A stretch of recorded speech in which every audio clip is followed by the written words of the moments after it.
You are live. Okay. I'm going to go ahead and I have the agenda here. Call to order. I'm going to read our introductory statement, introduce the board members that are here, city attorney that's here, recording secretary. The Building Board of Appeals,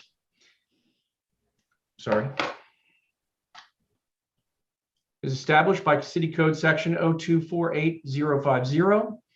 The Building Board of Appeals task today is to determine whether or not the City of Annapolis, under Title 17 of the City Code, followed the applicable code requirements and used reasonable care and consideration when approving or denying the permit in question. Additionally, the board will determine whether there is substantial evidence to support the city's approval or disapproval of the permit in question. If the board determines that this appeal is outside or beyond the board's jurisdiction as defined in the City Code, the board may dismiss the appeal prior to receiving any testimony or documents related to the merits of the appeal. Additionally, if the board is convinced that testimony offered by any party is clearly not relevant or material to the issues on appeal, the board may rule either that that testimony not be received or that the testimony be limited. I assume that I need to swear folks in. Is that correct, Carrie? Yes. That would really just be, I would assume, Mr. Mellon. I'm going to go ahead and promote him to panelist so he can turn on his video. Okay. And Mr. Costas has joined us as well.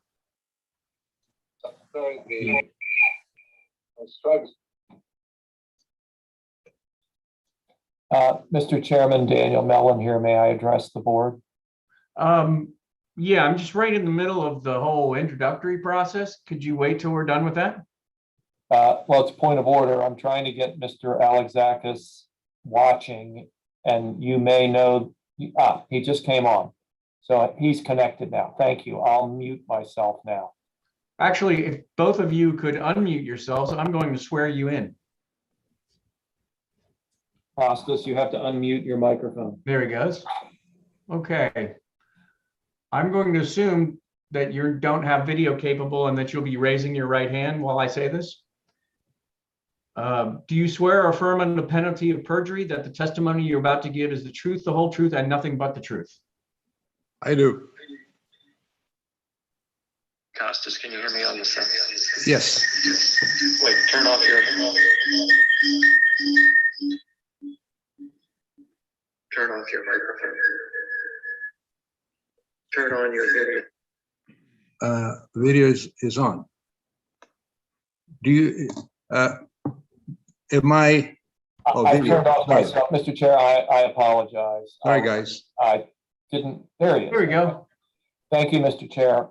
I didn't realize my cell phone would read through the microphone. I've turned off my cell. Not a problem. Do you have video capable, Mr. Mellon? Yes, Right now, we're seeing a background picture. yes. Start video. There we go. That was City Dock 1926. Oh, well, good to know. All right. I'd like to introduce the board members that are here. There is Matthew Evans. There is Robert Ruby. Did Ty disappear? Remember, there it is. There's Ty Dorman and myself, Carl Korse. Jay Schwartz is the fifth member of the Building Board of Appeals who has recused himself from this hearing due to previous relationships with folks involved. So we have a quorum so that we can proceed. Are there any, oh, I'm sorry. Let me introduce also the city attorney, Carrie Berger, and Maria Brown, who will be recording and offering administrative assistance. Do we have any administrative matters, Maria, before we go into the case? No, we do not. Excellent. Okay. So we are going to start with case number BLD 2106-001. This is a appeal by Costas Alexakis. Is that correct? Close enough. Close Close enough. enough. Okay. And this is regarding 111 Main Street, Annapolis, Maryland. What I'd like to do on these gentlemen is allow you to give us just a, as brief as possible, overview of your appeal. And then also, then I would ask John Manassa to give a brief overview of his response to that before we get deep into the weeds and the merits of the case. So if Mr. Mellon or Mr. Alexakis, if you would like to give us a brief overview of your appeal, we would appreciate it. Yes, And please The state appeal your is name based- and your address. yeah, good afternoon, and thank you all for putting this together so we can resolve this very important issue at a time where the city is under an emergency order, allowing all kinds of things to happen on the streets and backyards, etc. And so this appeal is in response to a notice of violation that I received from Mr. Manassa,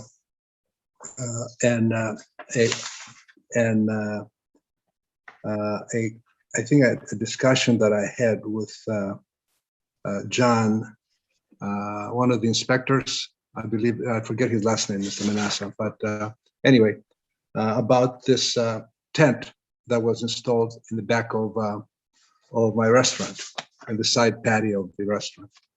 And the appeal is pretty straightforward. We don't think that the tent, this is a permeable sunshade sold on Amazon as a sunshade, is connected to the restaurant wall by 2 hooks and to the support of a string of lights on the other side by also 2 looped hooks.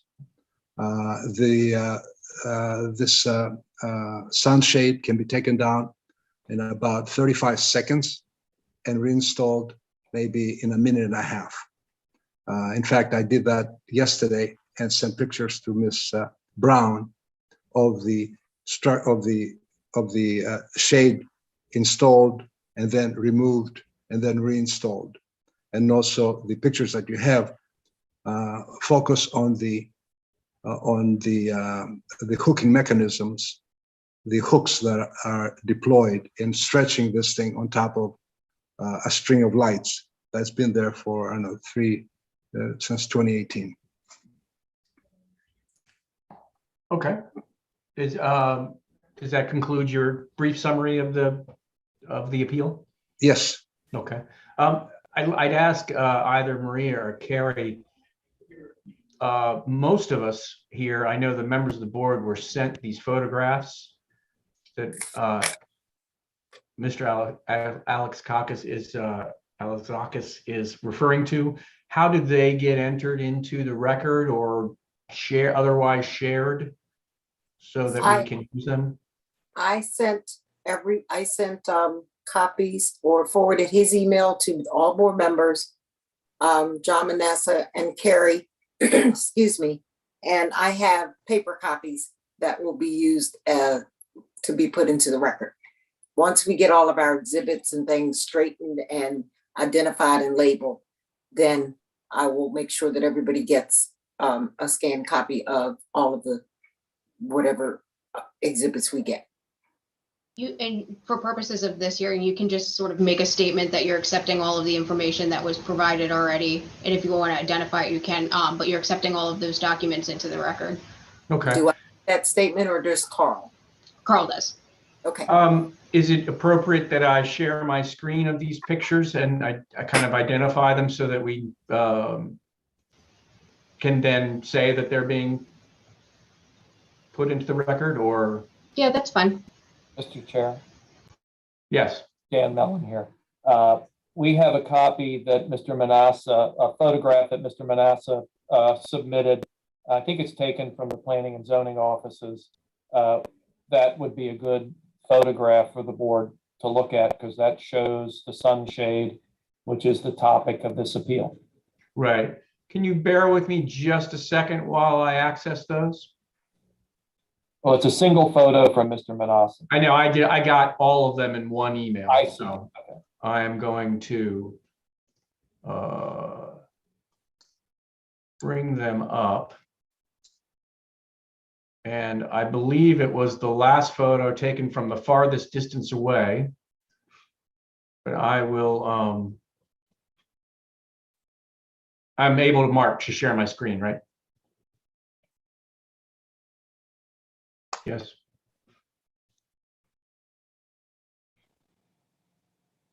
Does everyone see this photo? It's not very large. Yes, that's what I Yes. provided.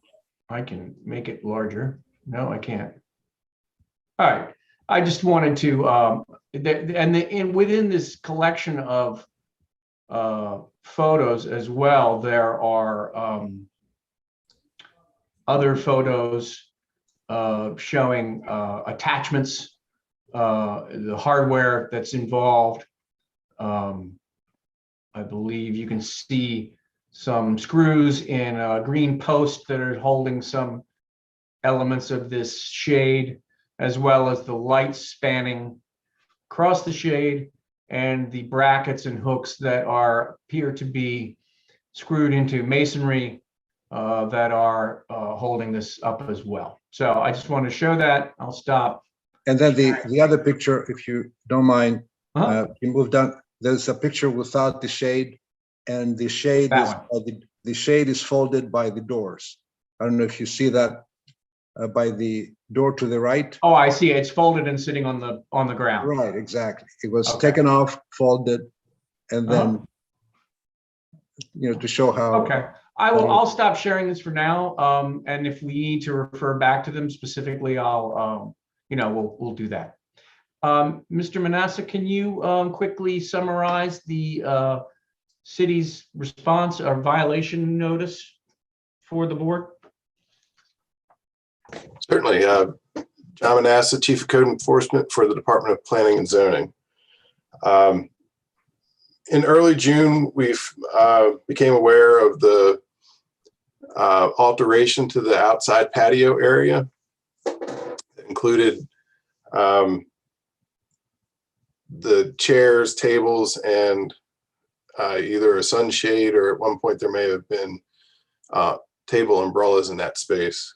But we noticed that that had not been approved and that it was not actually on the property that is contiguous with Mr. Alexakakis's actual property. It's actually the adjacent property at 117 Main Street that had this expansion of their use. So we sent the notice of violation and included the statement that the the tables and seating had to be removed from that area. We did not have an application for that as part of a recovery zone, nor did we have it as an application through a building permit or a certificate of use through planning and zoning. So we had no method to review what was done, nor give comment on the potential approval or disapproval of it. And that's where we stand today. After talking it over with I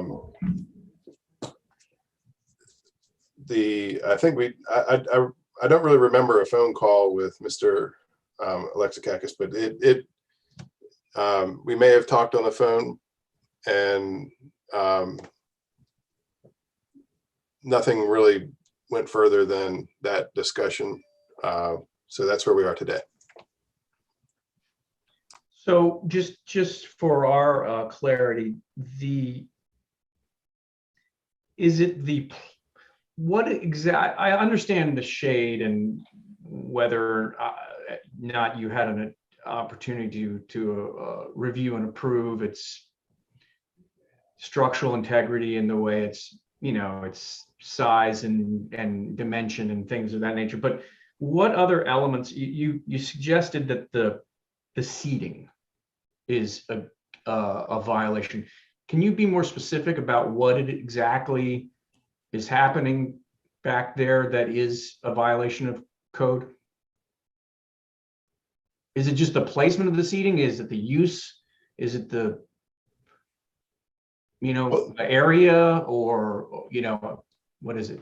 There's two different elements that we're concerned with. As part of a recovery zone, a COVID recovery zone, there was special permission given for restaurateurs to establish seating in properties that are along the right of way or adjacent private property. But the COVID order that provided for that still said you had to make an application for it. So you have to apply to become eligible to do that activity. In my understanding, this courtyard is the property of 117 Main Street. And through an email from the owner of that property, it doesn't appear that permission was given. And that is part of the requirement of the recovery zone, is that the expanded seating area has to be with the permission of the property owner. If it's not on the property of, in this case, 111 Main Street. So the fact that they were deficient in, they did not apply for the recovery zone seating, and they don't have permission from the adjacent tenant to do that, that's what's the basis of the violation. It doesn't matter whether it's a standing room only, tables and chairs, tables alone. It doesn't matter what they're doing in that space. It hasn't been approved, and they don't have permission to do that.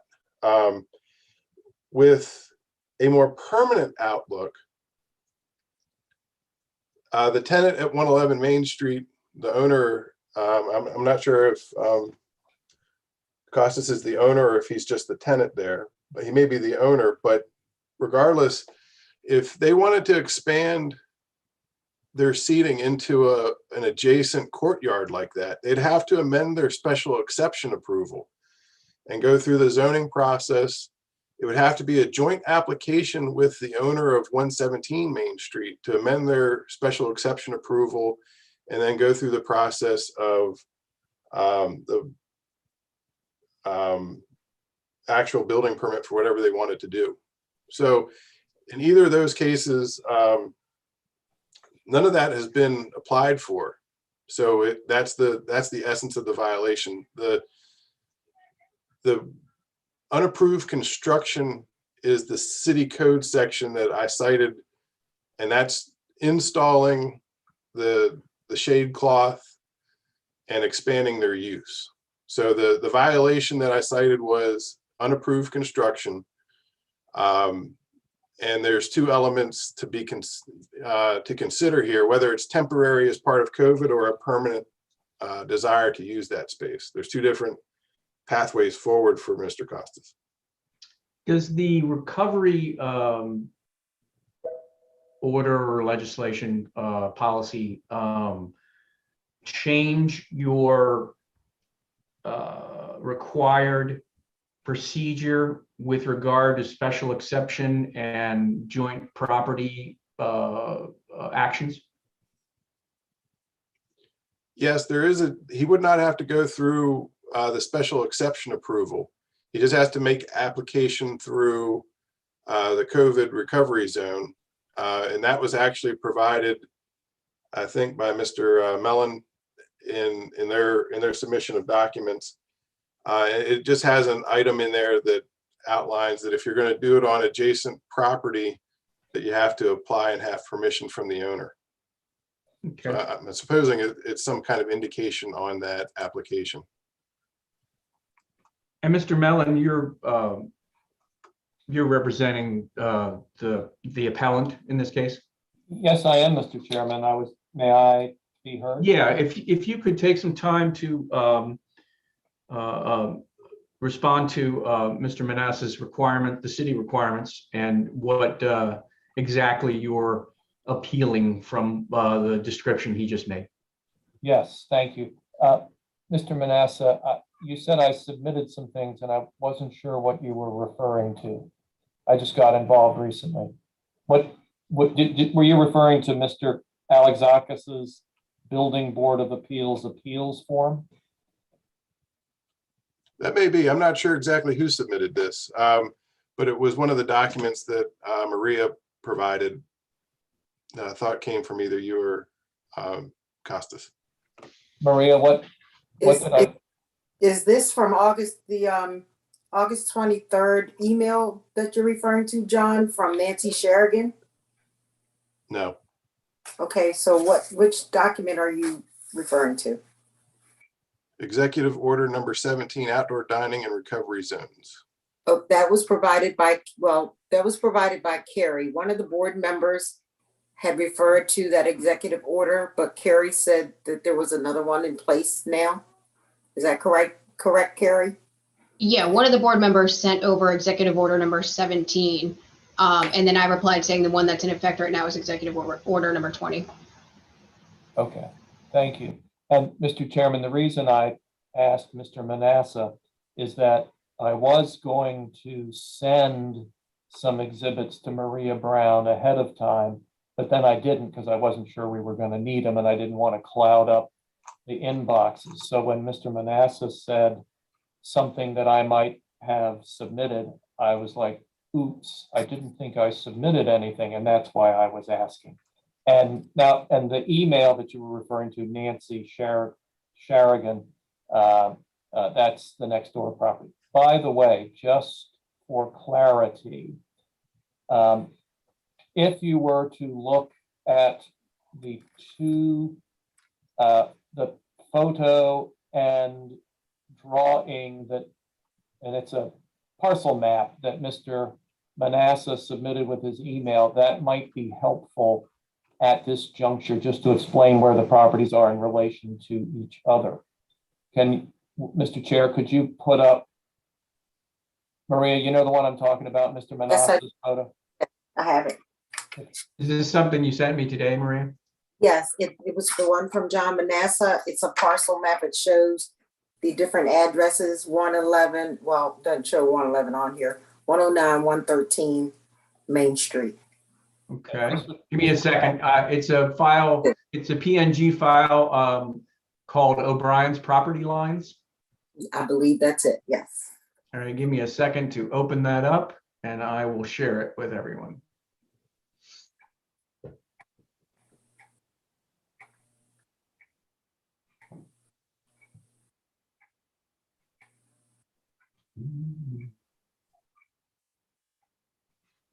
Okay, I am sharing that screen now.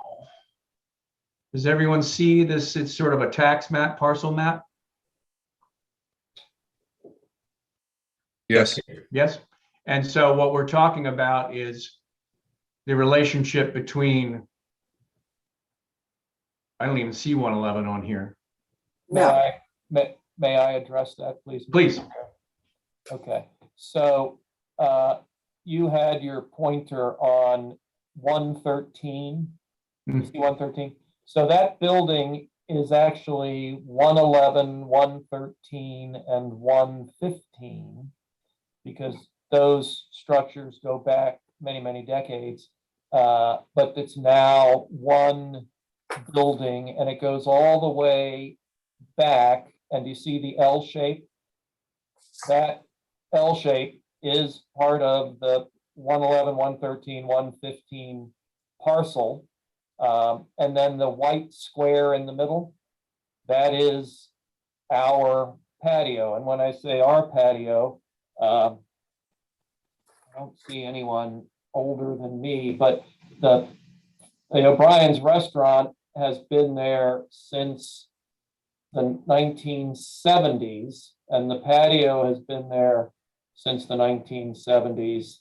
And in 1985, after the big fire, when the building was rebuilt after the fire damage, if you were to recall the photos that the chair put up first, when you were looking at those patio doors, they've been there since at least 1985 out onto the the patio. By the way, 117, 121 is the cigar store. It's 1 story high. 123 is where planning and zoning is. And that's 145 Gorman Street. Okay. And on the 3rd floor, looking down onto the patio is planning and zoning. And Mr. Manassas, would you please put up the other photo that came with the drawing, please, Mr. Chair? Well, before we leave this, what is the source of this? That's Anyone? the city's GIS map that just outlines properties. And so, Mr. Mellon, you're saying that the approximate property lines on this exhibit are kind of wildly incorrect?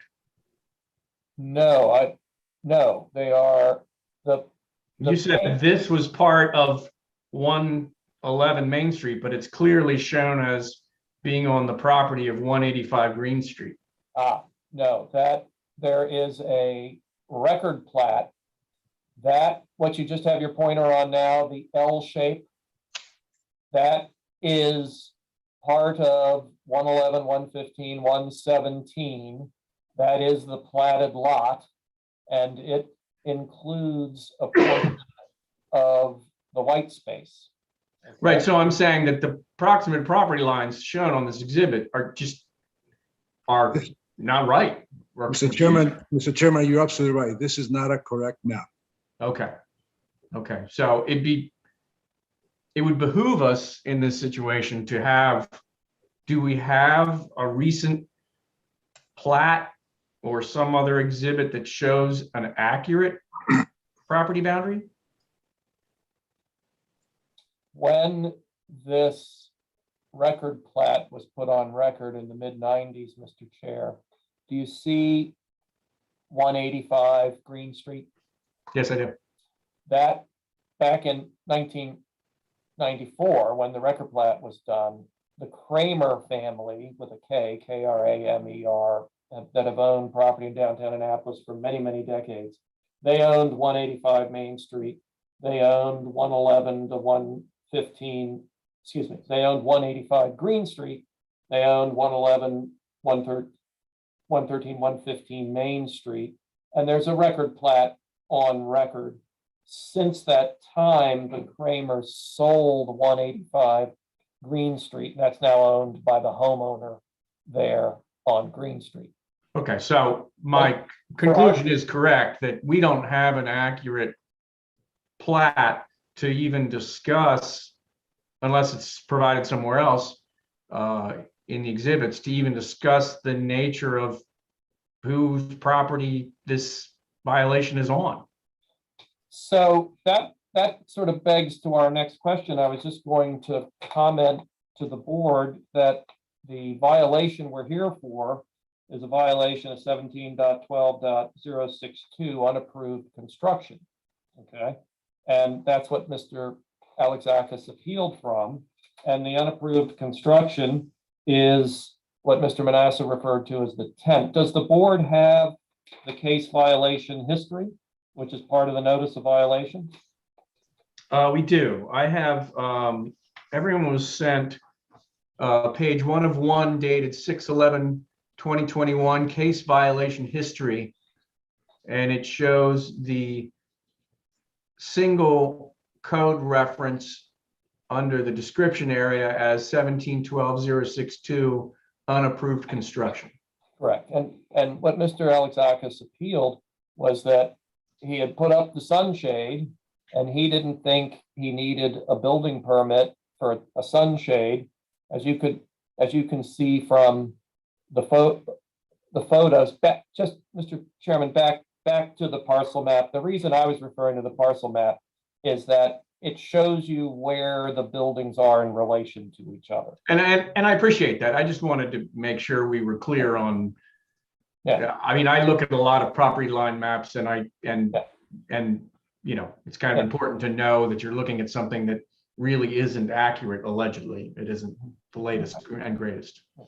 And so the patio's been out there since the 1970s, which is at least 45 years, and it's been part of the restaurant for more than 40 years. And Mr. Alexakis put up a sunshade over the outside tables and chairs, and he didn't need a permit. And when Mr. Manassas said, "I'm violating you for unapproved construction," Mr. Alexakis appealed the requirement of a building permit. And I think that is what got us to the Building Board of Appeals. And we thought the decision today is, does a sunshade that he paid $105 to Amazon for, that is hooked to the building, require a building permit? That's what we thought was before the Board of Appeals today, the Building Board of Appeals. And the other photo that Ms. Maria Brown, did you send with the parcel map? Did you also send to the chair Mr. Manassas' photo? Yeah, I have all those photos within that one email, so I can, we can go back to those if it's important. No, those photos came from Mr. Alexakis. Oh, I was I'm talking sorry. about the photo that Mr. Manassas sent to Maria with the parcel map, because that photo is helpful. Let me see. You should have those too. I sent Mr. Manassas' entire email. And it is called O'Brien's JPEG. I have it, and I will share it now. Can everyone see that photo? Ah, okay. That's the one you're referring to. That's the one I was referring to. Thank you. So this is taken from planning and zoning. I don't know if it's Jackie Rouse's window or Kevin Scott's window, but it's looking down on the sunshade, which is the subject of this unapproved construction appeal. To the left of the photo, if you see the black rubber torch down flat roof, that's the roof of 117 Main Street, which is a retail store. I think it's called the Black Dog. Okay, and the patio is directly adjacent to O'Brien's restaurant, and it is directly adjacent. In the right side of the photo, you see a cinder block stack. That's part of Mr. Alexakis's build. Yes, that's it. That's his building. That's his property. Below the stack, that's his property, part of his lot. And then we have the patio, which, as you can see from the photo, is directly adjacent to the restaurant building. The brown shingle roof is, I'm pretty sure, the roof of the cigar store.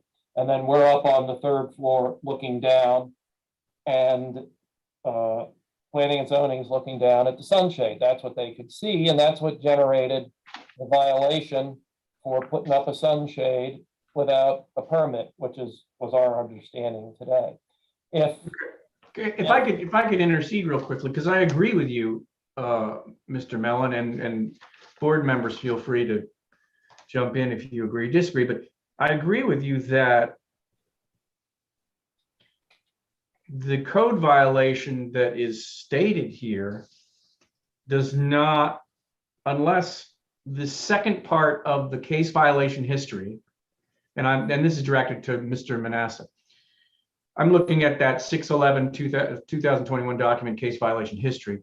It lists the code requirement for unapproved construction. And I would agree with Mr. Mellon that that is about,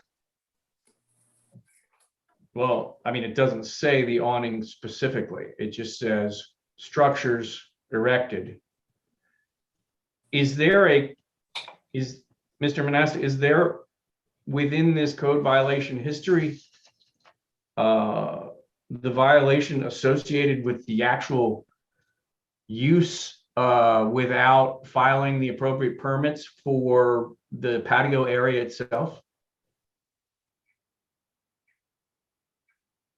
To install the sunshade and to create outdoor seating in that area, they'd have to apply for a permit to do so. A sunshade is not exempt from a permit requirement. So So are you saying that 1712-062 doesn't apply just to the shade, it applies to the The seating use? and the use of the space as well. Okay. The use, it's an expanded use of space. And would you have a rebuttal to that, Mr. Mellon? Well, yes, I would. Thank you, Mr. Chairman. You know, Mr. Alexakis received the violation. It cited to the code about building structure, or any construction without receipt of a required building permit. And then it says the tent located on the side yard of the adjacent property is not an approved structure. So it looks like he's been violated for the tent, which is the sunshade, which, you know, if that requires a building permit, but we don't think it does. And that's what we appealed to the Board of Appeals. That's what his appeal says. The tent is a temporary shade cover, permeable material, does not require a permit. So Understanding that argument, if the board were to agree with you and say that, okay, the sunshade, and I'm not saying we are, but I'm just to get a hypothetical here, the sunshade is not in violation, you would, the city, I would presume, Mr. Manasseh, would still hold you in violation for the expanded use of that space. So you're arguing something that you may be right about in a very discrete sense, but in the overall picture, the city is still saying that you're in violation of the use of the space. How do you respond to that? Well, we respond and say that the violation we received referred to a code provision that we didn't think we were in violation of. If the city contends that there's a use or zoning violation, that hasn't yet been served on Mr. Alexakis, and he doesn't have anything yet to appeal. The only thing he could appeal was the requirement to get a building permit for the shade, which he didn't think he needed. That's why he came to the Building Board of Appeals. That's what's before you, we understood. And I'm sorry, we understood that what was before you was the shade. Did it need a building permit or not? If the city wants to proceed on the zoning use violation, that hasn't yet been filed. We haven't. Well, but actually, you have filed that in your reason for appeal when you state, in addition, our use of outdoor seating, including the patio during the pandemic, has been expanded by the mayor's emergency outdoor dining rules that apply and will most likely be extended through the end of the year. So you're saying in your appeal that you have the right to use the space. If I can be heard for a second to fill the gap between what Mr. Manasseh said about an application, maybe what he's referring to is what we filed with Felicia in the Office of the Mayors about the use of that space during the recovery period. We chose not to use any space up front on the sidewalk, on the street, on the parking, but we made the city aware that we're going to expand the sidewalk and also the rear of the building, the patio.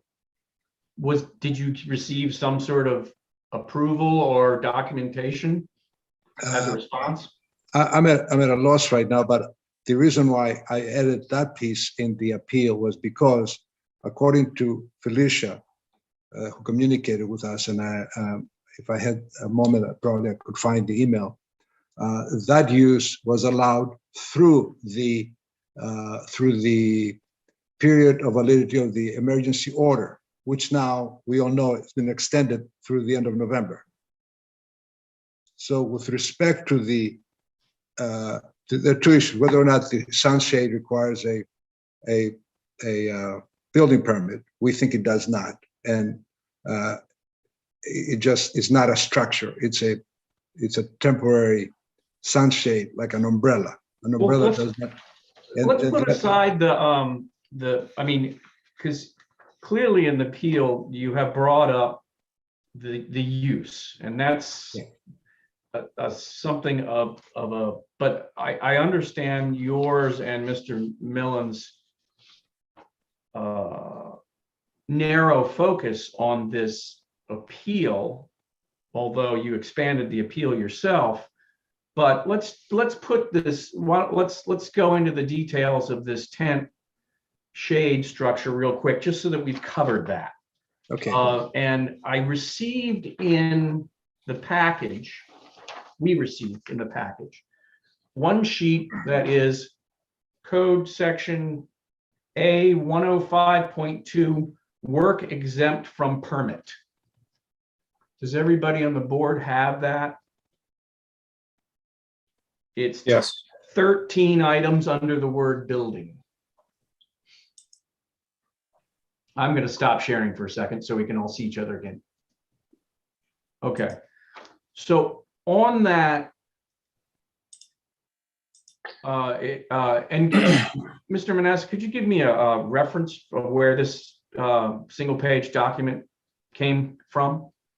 Is this That's from an the code? excerpt. That's an excerpt from the building code, the International Building Code 2018 edition. Okay, and so this is the current edition used by the city of Annapolis. Yes. And Mr. Mallon, do you have this document as well?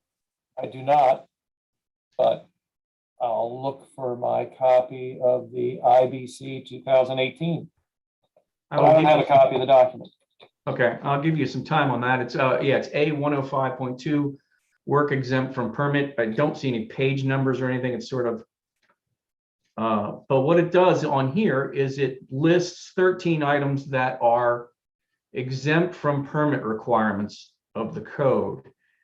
And my question to you, once you get that, would be, where does this shade fall under the 13 items that are listed as exempt? Well, if we had it, it would be, I thought I could go to it and find it quickly. Do you know what chapter it's in, Mr. Manassa? Because my code is by chapter.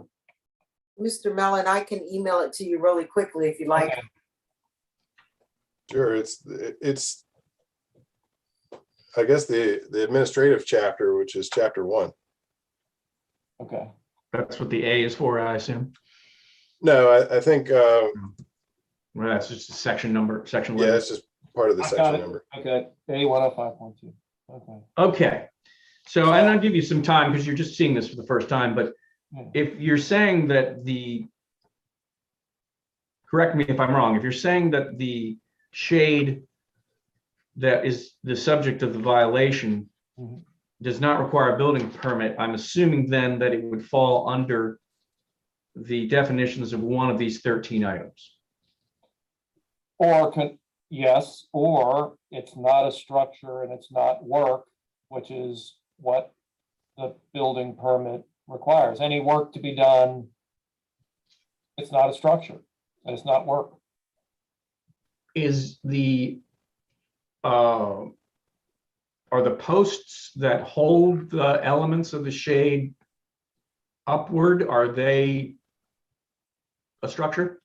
I don't think so. They're two 2x4s that were nailed to the retaining wall to string the lights from. What would you call them other than a structure?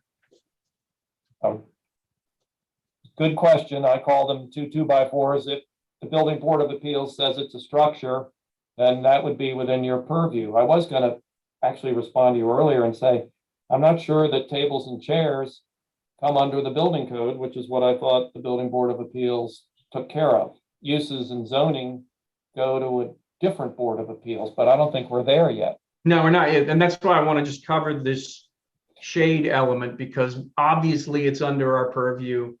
Obviously, it is part of the appeal.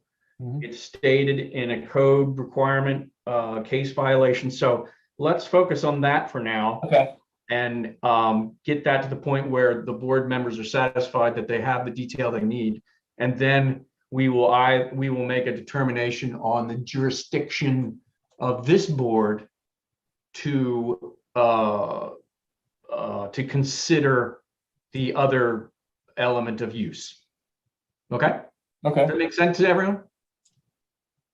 Okay, I'm getting a nod from Rob, so I'm assuming that's a good thing. Okay, so let's, on the narrow focus of both the awning and any elements that are used to support the awning. Can you, Mr. Mellon, tell me how that is exempt from permit given the A 105.2 exhibit? Yes. It's not construction, it's A-101.2, the scope of the International Building Code does not extend to a $100 piece of cloth extended over a patio. It's not equipment, it's not a structure, it's not an alteration, it's not an enlargement, it's not a structure, it's not an appurtenance, it's a shade cloth. That's our position. Your mic is muted, Mr. Yeah, Alexakis. Mr. Chairman, your question about the 2x4s, I don't remember exactly, but they were installed when we redid the surface of the patio with a permit from zoning, I believe 3 years ago. And they hold a string of lights that zigzags the patio. It was on that existing surface, or that existing pole system, that this thing is stretched over. So the only addition that was made in the last 3 years has been this permeable, fireproof sunshade, sold as such in Amazon, and it cost, I believe, $98. Would you agree or disagree, Mr. Manasseh, that the supports that were installed, that the photos show being integral to this shade, were built under an approved permit? No, I would not agree with it, the fact that they were built under an approved permit. And further, the exemption section that we're talking about is very specific. And item number 10 says shade cloth structures constructed for nursery and agricultural purposes, not including service systems, are exempt. So that to me tells me that other shade cloth structures are not exempt. So in light of that section of code, I'm fairly confident that a shade cloth structure placed over top of an assembly use is definitely something that would require a permit. Okay. And on the other note, real quick, Mr. Manasseh, do you contend that any element of Title 17 associated is in violation from the use of this area? Yes. Or is that a Title 21 violation? No, use and occupancy comes into Chapter 17. Okay. A use and occupancy permit is required. Even under the Recovery Act? Correct. Use and occupancy permit is required? Correct. Does anyone else have, well, at this time, because I've kind of dominated this, I'd like to turn it over to the board members, either Matt, Ty, or Robert, to ask any questions of the appellant or the city. Please. Thank you. This is Ty. So I have a question for the city, and particularly discussing 17 Tech 2 or 17 Tech 12.062.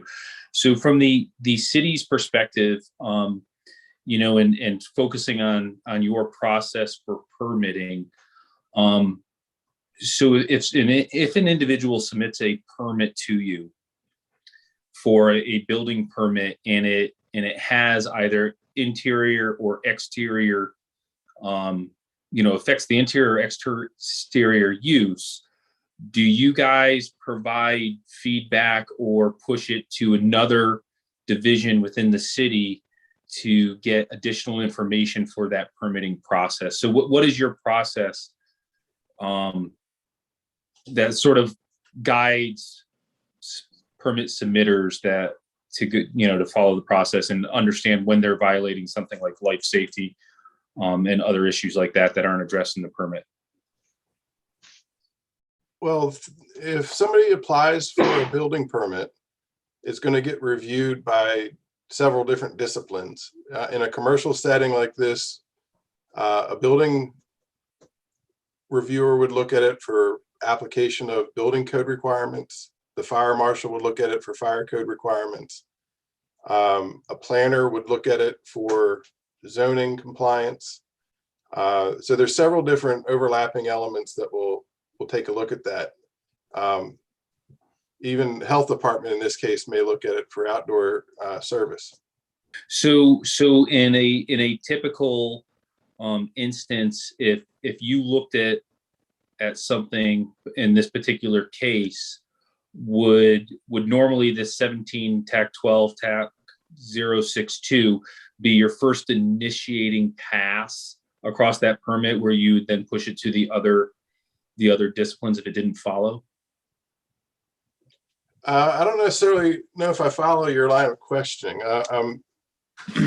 So in a normal instance of a violation, is this the sort of the standard starting point of violations because you can't cite other things because it has not had those discipline reviews?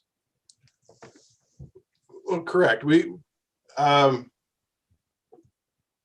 Every individual agency could theoretically put forth a violation of their own.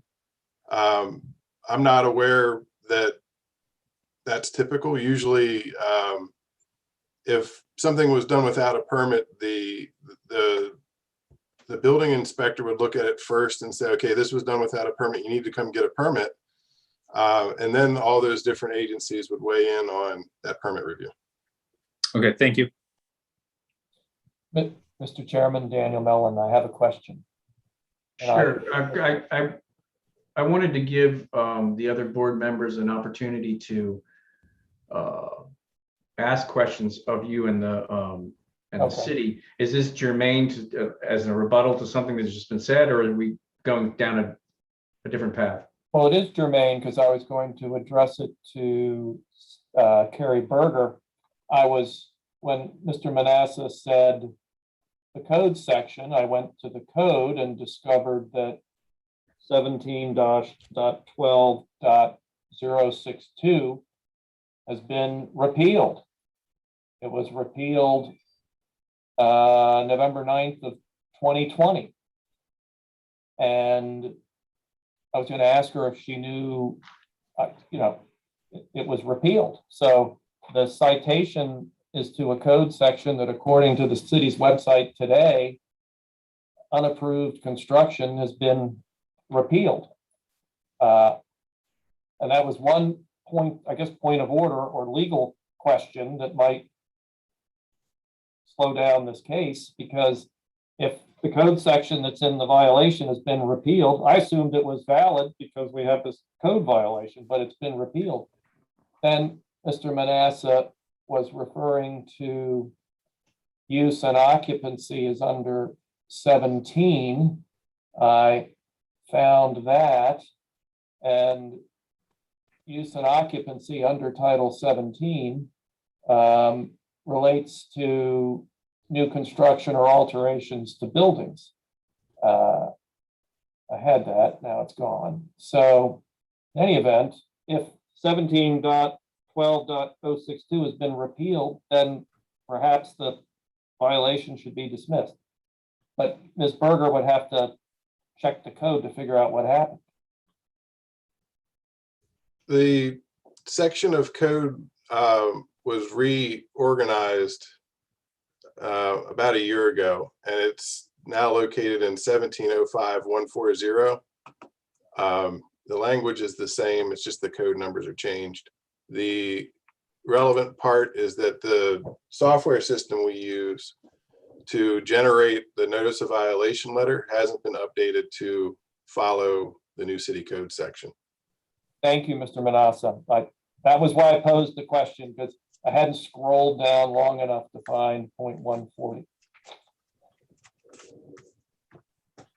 Mr. Ruby or Mr. Evans, do you have any questions for the city or the appellant? I have a question. I think this is maybe more toward the city. So if Mr. Costas was to file for a building permit to, proactively submit this structure, I'm talking in reference to a document or an email that was included in our package, and it's from the owners of 117 that are claiming that that's their property. So Mr. Costa can't apply for a building permit on property that he doesn't own. And I know that who owns what property is not the purview of our board, but how could somebody move forward with a building permit if the ownership of that courtyard is in question? Or whose address would it have to be? Who would have to sign that as the owner? I know that's a lot of questions, but because this email was included, I wanted to bring it up. Correct. I don't have knowledge of who actually owns that property myself. I can only go by what information I do have, which was provided in that GIS document that shows the property lines, which may or may not be correct. Either way, if Costas would like to pursue an application for that space, I think he merely needs permission from the owner to use it if it's not already his. That's an element that they would have to prove. If they contest it's their property, then just show us in the application that you're putting something on your property, and that alleviates that problem. But we don't have that document at this point. But as I said earlier, that's for the recovery zone application, and it's a fairly simple process. To permanently put outdoor seating there is a separate process, which amends it's the amendment of the special exception approval. I believe it's still possible to do it if he doesn't own the property. It just has to be a joint application between him and the adjacent owner. But again, if they prove it's their property, that would be a moot point. With that, it could become permanent, but right now they don't have any approval to use that space from the city through zoning. And the same would be of the shades, not only talking about the use, but just to construct a shade structure on somebody else's property, you would need a letter of permission from that other property owner. Correct.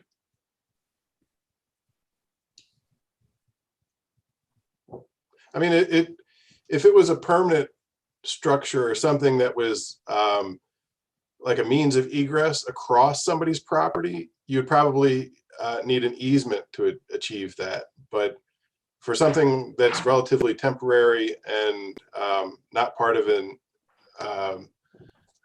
like a means of egress or something like that, I don't think we would require an easement for it. I think we could just do like sort of a joint application with them. Well, once we get over the threshold issue as to whether or not a permit is required, which clearly from all the discussion that we've had here, the board knows that myself and Mr. Mellon think that it doesn't require a permit. Assuming you rule that it does require a permit, then we'll be more than happy to follow whatever process necessary. But at this point, again, we don't think that a sunshade or an umbrella requires a permit. No, that case has been made. I want to allow, or that statement has been made numerous times, I think. I want to allow our last board member to, that hasn't weighed in, to weigh in if he would like. Mr. Evans, do you have any questions? Your mic is muted there. Yeah, I unmuted it. Thank you all. I wasn't clear on one thing, Mr. Mellon. Was this patio space, has it been used for dining before this sunshade was put up? I think you addressed that, but I didn't understand what you said. Yes, when Mr. Alexakis bought the property in or it was February of 2018, first thing he did was make repairs to the patio right outside his dining room. And he submitted for HPC approval, and the record back in 2018 says HPC gave approval. Now, so it's been in use since summer of 18 when he repaired the patio. But it's been in use since at least 1980 when Mr. Sharrigan bought 117 Main Street, and he was also the owner of Fran O'Brien's. We could probably bring in numerous people who remember being in Fran O'Brien's and looking out those French doors at the patio back in the 1980s. They were certainly there in 1993 when Jerry Hardesty bought the O'Brien's restaurant from Mr. Sharrigan. And we believe it's been there ever since. In fact, nobody ever questioned the patio until Mr. Alexakis fixed it up in the summer of 18. And they said, you need HPC approval. You don't need a building permit to repair the patio. So he filed for HPC approval. And according to the website, HPC gave approval because he was repairing the existing patio. So yes, it's been there probably at least 40 years. The question By was the way- was the question whether it's been there or whether it's been in use? I was asking about whether it's been in use for dining. And I was going to follow up because I stopped myself too quickly in response to Mr. Evans. Remember, this is an outdoor patio. It's only in use when weather permits.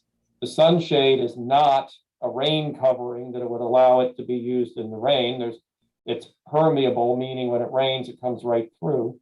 So you can only be out there when it's not raining, and you can only be out there when it's warm enough. So it is a temporary seasonal dining area on a patio, which, since it's temporary and it's not permanent, it doesn't require those kind of approvals either. But I'm not sure we're there now. And by the way, the requirement for the use and occupancy permit under Chapter 17 is for construction of a new building or alterations to an existing building requires a use and occupancy permit, and I'm not sure that's pertinent here. To follow up, that was going to be my next question. Do you think we're even here on an appeal? Because the only section I've seen that there's a citation for is 17-12-062, which has apparently been repealed in any event. But I don't know that I see a violation for any use and occupancy. Well, That's before us. It's listed on the case violation history by the city. There's Well, I agree, and that's why I but was asking. there's no specific code violation. Right. And A code reference listed only that seating in that area has not been approved by the Department of Planning and Zoning is Right. the essence. and that was why I brought it up. I was going to ask Mr. Mellon to address that issue. Yes, and I can now. I found the code section 17.05.030, use and occupancy permit. Mr. Manassa is correct. Use and occupancy permit does come under Title 17, but when you look at it closely, 17.05.030A says, when is a use and occupancy permit required? In accordance with the building code, a use and occupancy permit is required for all new construction and for structures undergoing alterations. So it all relates to structures. And, again, our position is the shade is not a structure. So the use and occupancy permit provision under Chapter 17 wouldn't apply to the sunshade. And it wouldn't apply to tables and chairs on a patio that are used seasonally. So this is Ty Dorman with the board. But the IBC does cover that section under outdoor areas, yards, patios that needs to be included as part of a means of egress and life safety routes. Correct. There's a lot of elements that will go into a building review of simply outdoor seating. For instance, the number of people, the means of egress from that space. If there's over a certain number of people, like how many exits they have to have available to them, the maximum travel distance, and even the spacing between the tables comes into play for something as simple as just a seating area. So it's all regulated by the building code. Actually, Mr. Manassa, I'm sorry, Mr. Chairman, may I please ask Mr. Manassa a question? Sure. Mr. Manassa, isn't that actually covered by the fire marshal and the fire code?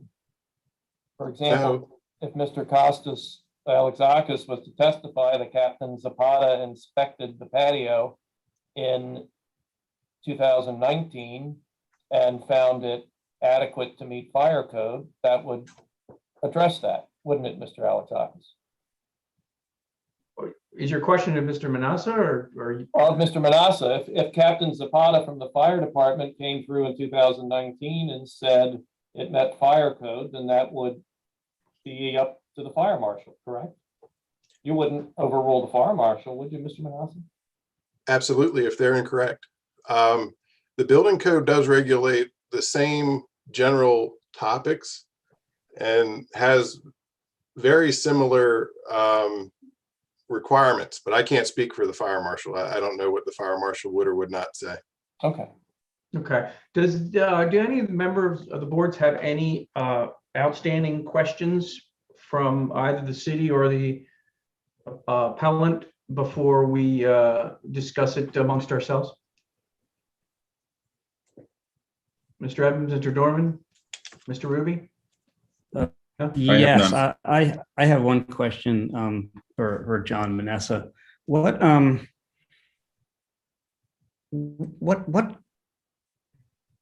would they be applying for in a building permit for a shade structure, like this kind of temporary structure? Like what would you guys be looking for, and what would the permit regulate in that? It would be the material itself.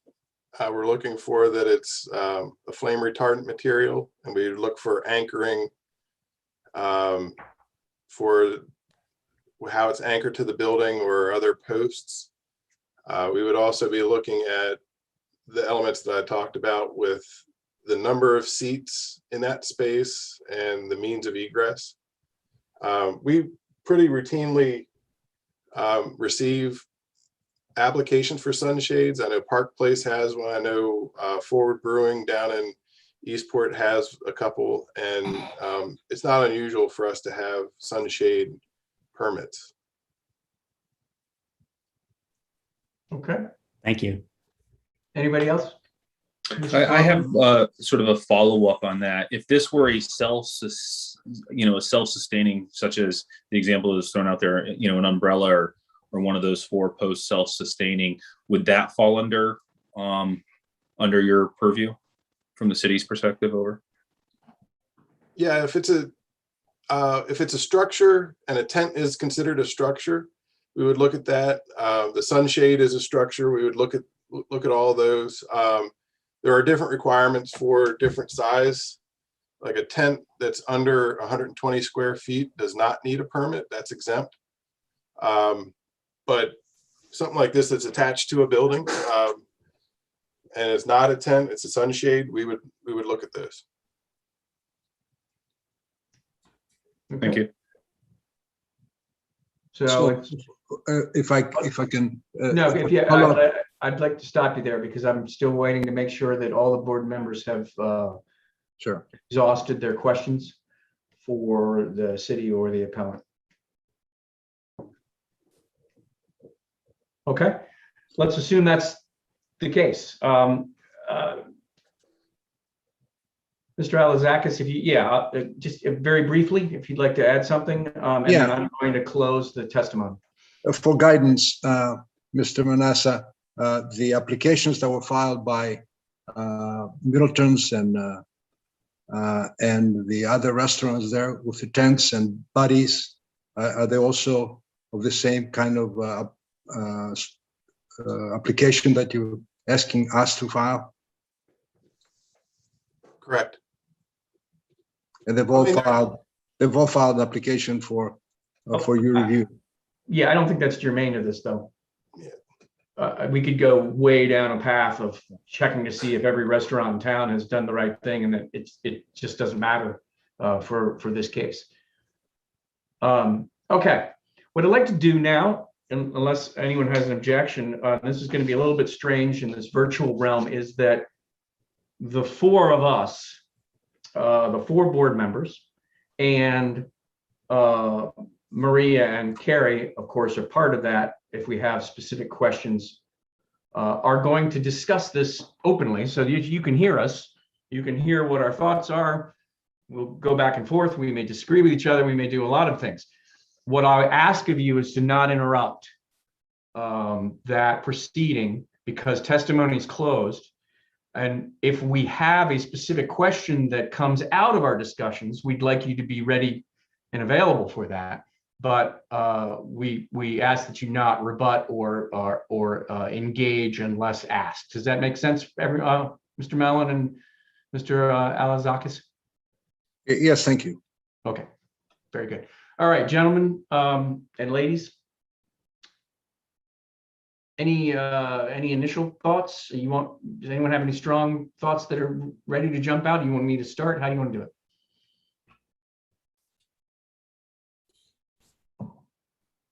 Well, I think it's clear that there's a precedent for these kind of structures to require a permit. So it seems like that's the path that I think Mr. Casas would have to take to have the structure, from what I hear from Mr. Manessa. That's my view. I don't see any compelling evidence to suggest that it is exempt. Other than a statement by the appellant saying it should be exempt. The only mention in that document of a shade is the shade cloth structures constructed for nursery or agricultural purposes, not including service systems. I don't know exactly what a service system is, but it would suggest to me that Mr. Manassa is correct, that would suggest that other shade structures are not exempt, because why would you specifically state ones that were constructed for nursery or agricultural purposes? What's your feeling on that, Matt?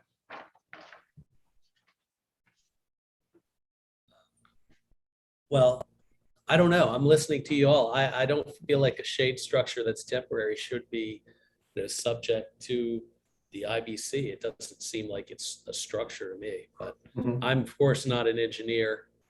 Well, but or a contractor. Your opinion matters. You're an attorney, so. Right. As from an engineering perspective, I would want to know how the shade is attached, whether it is fire resistant, whether it will impede, if it failed, whether it would impede ingress or egress during a crisis. These are things that I think are very important engineering questions. But that's just that's not an interpretation. Well, it is sort of an interpretation of the code as explained in more detail by Mr. Manassas. Sorry. I think there's a lot of confusing elements to this, in that here's my problem. The case violation history specifically talks about this use, right? And that it hasn't been approved. And says the tent and seating in the side yard must be removed immediately. Okay, so it's clear this isn't just specifically narrowed to the shade, to me anyway. And I think that the appellant attorney is making arguments that are very narrow and technical when the elephant in the room is that a Recovery Act application wasn't filed for the expanded use of this facility. And although the case violation history doesn't go into that in detail and specifically mention what would be required and what hasn't been done, it does pretty equivocally state that seating in the area is not approved and must be removed. So is that a 17 or a 21 issue? I don't know, but it's in this violation that we're hearing. Well, I mean, I think that the code provision that is being violated should have been cited in that. So a citizen or can know what they're being cited with. And I'll add to that, I have a problem with the city citing a code provision that's been repealed. If we were in a court of law, the whole thing would probably be dismissed on that alone, right? If an officer were to cite a wrong. So you're saying that even with provision. the explanation of the city showing that the text is in another code and the software hasn't been upgraded, would it be your opinion that that would be still grounds for dismissal of the violation? I believe so. I have a problem with it. Yeah. I mean, I don't spend a think lot of that- time in court, so to me, I think that's some things that are wrong with the system, but it's also a safeguard. I don't think we have enough information to rule on the second part of this, which is the use part. No exhibits have been offered that show definitively who owns what property. That's in question, obviously, from this Nancy Sheridan email. The code it's been mentioned, but the code section hasn't been cited. So I would think that it would be on the city to pursue that in a more formal manner and a more detailed manner that hasn't been presented here. I don't know what your thoughts are on that. So this is Ty. So part of the reason I asked the question on sort of the process is, would citing this unapproved construction, is that the first step in going forward to hit all the wickets that the city would typically need to evaluate, any violations, whether it be in the planning piece or life safety codes like that? Well, So- certainly a minor violation can be the genesis of determining that other things haven't been done properly, right? Is that what you're saying? Correct. And as I'm sort of looking through some of this stuff, right, and both 105 Tech 2, discusses, to me, it clearly states that if it's not these two uses of a shade structure, then a permit is required for that. And the IBC says the same thing. So obviously the city took it from the IBC and put that in there. But the IBC goes further into requiring permits for outdoor areas, and that being assigned to the building officials to identify those outdoor areas. And in particular, this outdoor area, which is an enclosed area, the means of egress for that, if anything were to happen, if this structure was not fireproof or buildings had fires in there, it does push liability on how that happens. Now, and that was sort of my question of, hey, if this was a standalone 120 square foot or less structure, does the city look and review that? And that was sort of one of those questions, because in my opinion, the minute you start modifying or touching the, an actual building structure, you start getting into, particularly in shade structures, we can talk about them being temporary, but who's supervising the temporary, meaning that it's not carrying snow load, and that they're taking down this temporary structure, right? And that's what temporary permits are for. So I think that there's a lot of things that go into this that make it a very hard sort of case to look at. But tensile structures, shade structures, whatever you want to call that.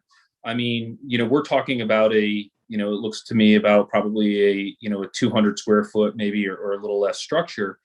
But there's ones in town that are 500 or 1,000 square feet. They all fall under the same provisions of the code, unless per the city, it's 120 square feet or less. Or it's fitting one of those two things, which are, child or childcare or agricultural. So, I sort of lean a little bit more towards it's a structure because we bolted it to the building. If it wasn't bolted to the building, if this was a little bit bigger structure and it wasn't enclosed in that area, it would have significant wind load calculations that would go along with it. And then that sort of becomes a bigger problem. This is a little bit different case. I don't know what the microclimate is particularly in there. So that's kind of some of the things that are going through my mind as far as this particular case. Over. Do any of the 4 board members feel strongly enough about a conclusion that they have to make any motions?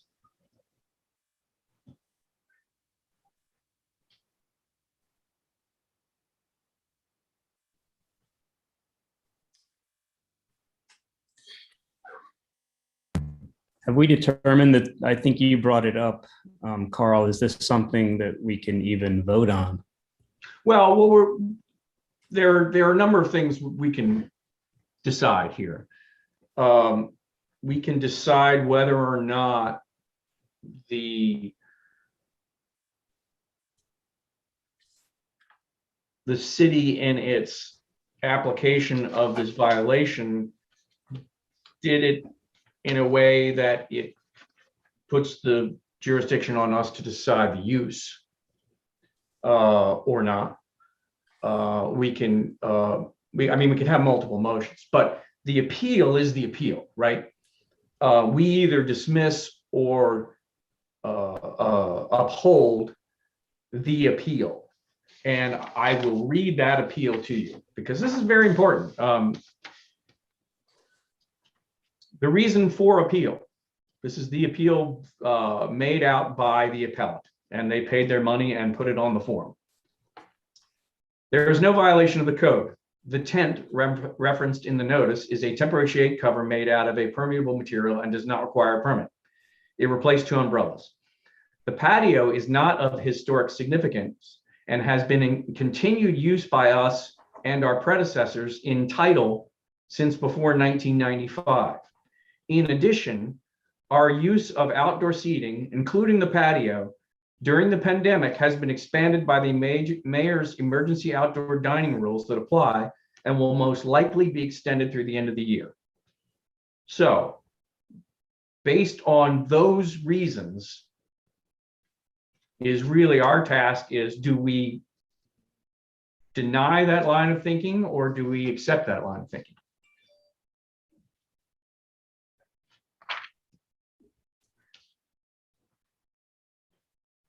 I would be inclined to suggest that the city detail their violation on the use further than what has been presented to us here for either this board or the Board of Appeals to rule on.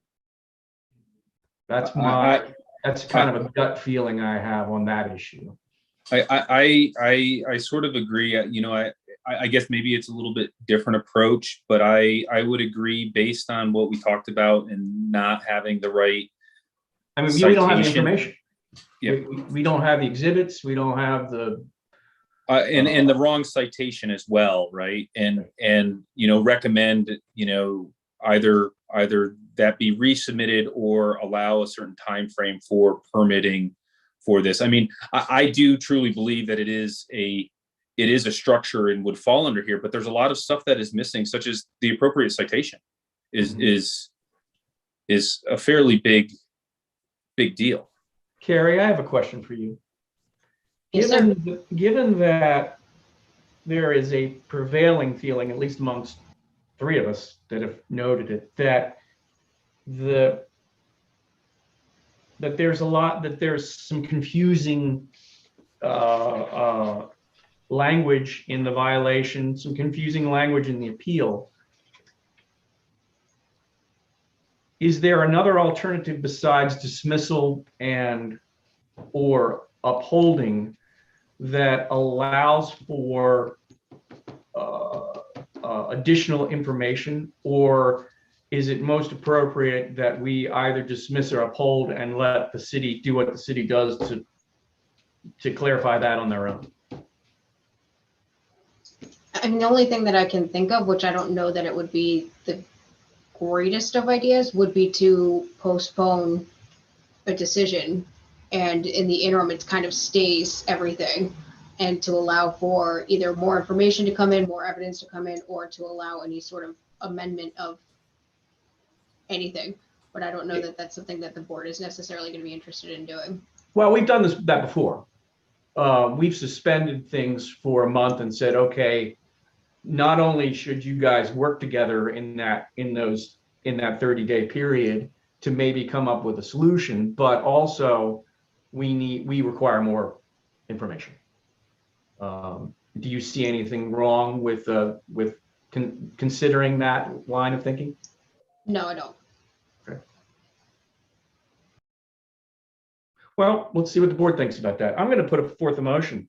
I'm going to say that this appeal case should be suspended until the next available hearing, which right now there is a hearing set for September 29th with another case, but I would suggest 30 days for lack of a better, so that additional information can be provided by the city and the appellant to clarify the violation for use. And the appellant has made reference to several approvals and documents that we don't have access to during this hearing. So I have a sort of a quick question before you put that motion forward, and it's more for the city attorney. Is if we do that option to push this down, most likely the city is going to come back with a different violation. And does that negate this particular violation? Because the number, the violation 17 Tech 12-062 is incorrect. So most likely the city will come back with a different one. And does that constitute the same thing, the same, Well, I guess position we're in? I guess in order for the city to do that, the city would have to withdraw the initial violation. So that is always a possibility that this one that we have in front of us is going to be withdrawn and replaced, if you will. And I mean, I can't say if that's what John's got in mind or not, but it is a possibility. Oh, so they have that opportunity to withdraw as well. Yeah, I would Okay, imagine so. But then the appellant is sitting there wondering what kind of new violation is going to come down the path, right? I mean, which really is kind of not the point. The point of a suspension would be to clarify the existing violation details with more exhibits to support that. If the city came back and said, well, number one, the code violation number has changed, and therefore the previous violation doesn't apply, then we've done a disservice in suspending it. And that's why I was asking, because, just based off of the violation, which the code number does not exist anymore, is very hard to sort of move forward with anything with that. Right. What do you Because think? Matt, do you have a more elegant motion solution? I think you do. Well, I do not, but I would move that we grant the appeal. I think that's the elegant way. How elegant is that? Yeah, grant the appeal with explanation. So how about this? I withdraw my attempt to previously move on things because I was just going on and on. And we like to try to keep it short and concise. I move that we grant the appeal based on the fact that there are inaccuracies in the violation and not enough evidence to support those violations. Do I have a second? Second. I'll second that. Third. Can you, I don't know how we do it virtually, but I'll assume we'll just go person by person to aye. Matt, your vote on that is? Aye. Aye. Robert? Can you put your mic on? Aye. Ty? Aye. All right, the decision is to grant the appeal 4-0. Is there anything else I need to cover with the appellant or the city, Ms. Brown or Ms. Berger? Nope, not from my end. Okay. No, I want to make sure that I get the wording right, but I will watch this again to make sure I get the wording right on your motion. Okay, and if you need me, just, contact me and we'll get, yeah. I got most of it. Okay. I want to thank everybody for being involved, and we will adjourn until September 29th. Do I have a second on a motion to adjourn? I have one question before. Go ahead, quick. For the board members that are here, is everybody going to be okay with September 29th at 1 PM instead of 1:30? I'm good. I'm good. Yes. Yes. Okay. Thank you. Okay. Motion to adjourn. Second. All in favor? Aye. Aye. Aye.